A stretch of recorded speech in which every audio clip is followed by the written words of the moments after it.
Di dunia sepak bola, ada sebuah ungkapan terkenal yang berbunyi bola itu bundar. Ungkapan tersebut mengandung arti bahwa tidak ada yang mustahil terjadi di sepak bola. Tim yang kuat tidak selalu memenuhi ekspektasi dengan jadi juara, seperti halnya tim yang dianggap lemah tidak selalu berakhir jadi pecundang. Bahkan tidak hanya sekadar menghindari status pecundang, mereka yang tidak diunggulkan pun bisa menjungkir balikan prediksi dengan keluar sebagai juara.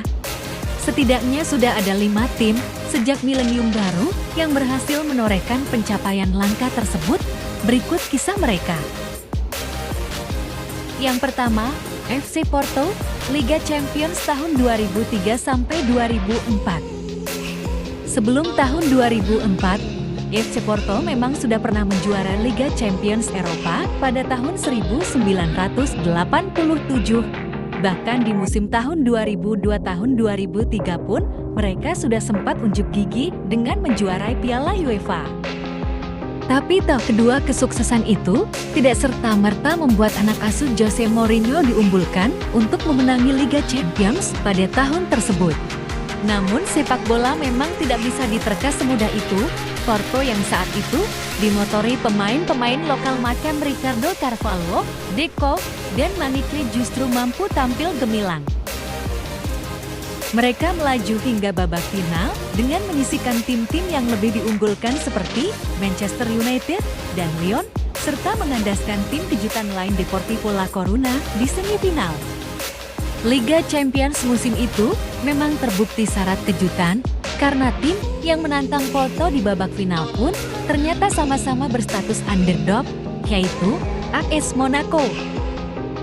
Namun Porto berhasil membuktikan bahwa merekalah kuda hitam yang paling tangguh dengan menumbangkan Monaco 3-0, sekaligus membangkitkan hasrat para penggemar untuk menunggu kejutan-kejutan berikutnya.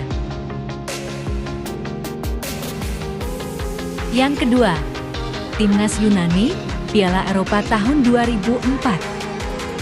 Seolah terinspirasi kisah sukses Porto, Timnas Yunani membuat sensasi di tahun itu juga dengan menjuarai Euro tahun 2004.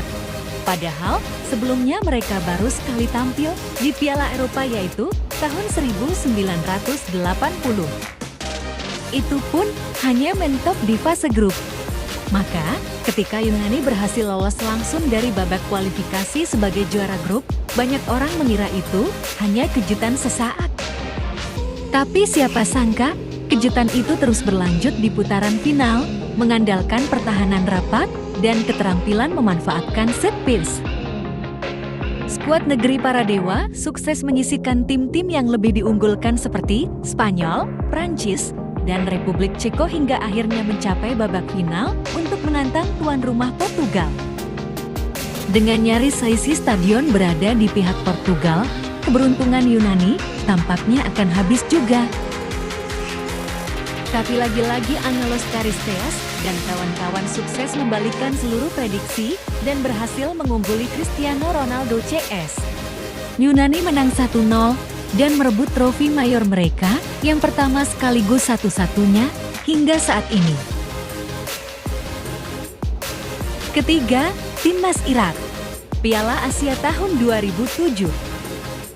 Apa yang bisa dilakukan oleh timnas sebuah negara yang tengah luluh lantak akibat perang saat berlaga di turnamen sepak bola terbesar di benua Asia? Jawabannya, menjadi juara. Di Piala Asia tahun 2007, Timnas Irak membuktikan bahwa keinginan untuk menyatukan negeri yang terpecah belah bisa menjadi motivasi kuat yang sanggup mematahkan segala prediksi. Sebelumnya, Irak tidak pernah menjadi juara turnamen yang lebih sering dikuasai Jepang, Arab Saudi, serta Iran tersebut. Apalagi dengan kondisi tanah air di mana ledakan bom sudah menjadi pemandangan sehari-hari, wajar jika tidak ada pengamat yang berani meramalkan singa-singa Mesopotamia bakal keluar sebagai juara.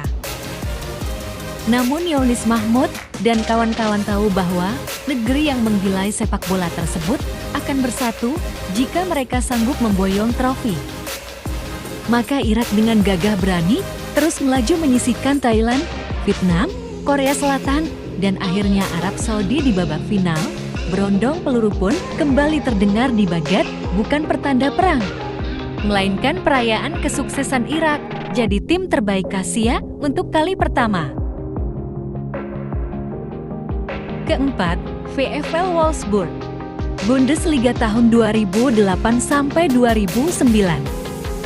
Jika mendengar nama Bundesliga Jerman, yang teringat biasanya hanya nama-nama klub seperti Bayern Munchen, Borussia Dortmund, atau Schalke 04. Mungkin tidak banyak yang tahu keberadaan VfL Wolfsburg, yang hanyalah klub semenjana di percaturan sepak bola Jerman.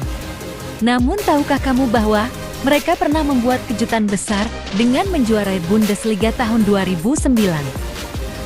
Ya, di bawah asuhan pelatih Felix Magath dan dimotori penyerang Edin Dzeko, Wolfsburg secara mengejutkan sukses menumbangkan dominasi juara bertahan Bayern Munchen, yang waktu itu masih diperkuat Miroslav Klose, Bastian Schweinsteiger, dan Lukas Podolski. Wolfsburg bahkan sempat membantai Munchen 5-1, kekalahan terbesar bagi Munchen di Bundesliga musim itu. Di akhir musim, Wolfsburg sukses meraih trofi berkat keunggulan 2 poin dari Munchen di peringkat kedua. Itulah trofi Bundesliga pertama sekaligus satu-satunya sepanjang sejarah klub yang berdiri tahun 1945 tersebut.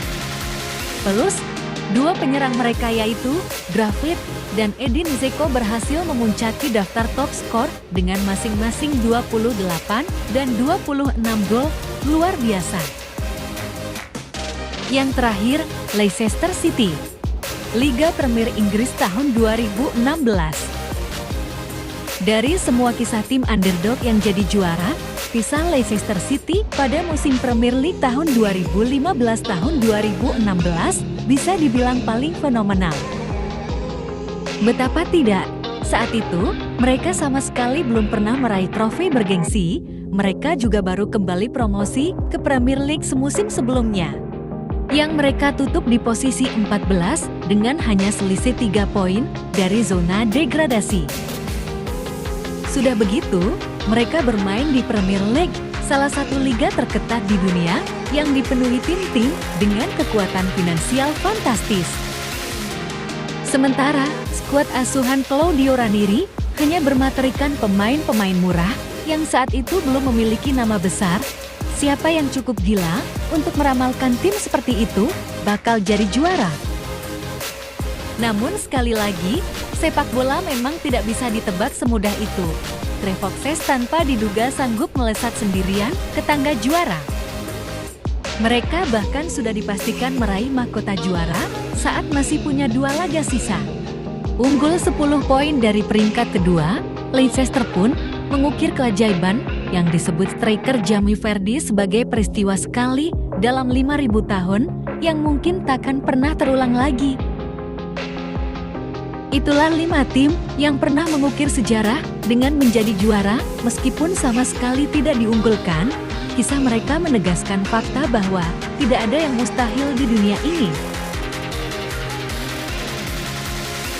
Thanks for watching.